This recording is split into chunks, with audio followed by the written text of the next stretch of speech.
Hello everybody, and once again welcome back to How to Guide YouTube channel. Today in this video I'm going to show you how you can add text to speech on TikTok PC. So make sure you follow my step till the end. First of all, you need to search for TikTok TTS on Google. Now right after that you'll be able to see a link app pops on in the screen where you need to click on it and you'll be redirected to the official page of TikTok TTS where you can add your text over here. So let's say hey there. And now you can select a voice shown on screen. So once you click on it, you can choose tons of voice from here. So let me choose one. And now finally you can see the generate button at right side of the voice.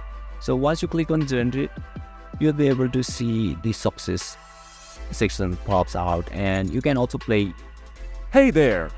And you can see at right side the three dots. You simply need to click over there and you can download it as well. So basically this is how you can use add text to speech on TikTok. And if you still encounter any issue during this process, feel free to leave a comment and I'll be happy to assist you.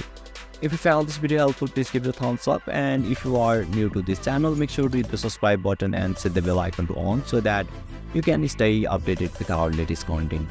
Thank you for watching and I'll see you next time.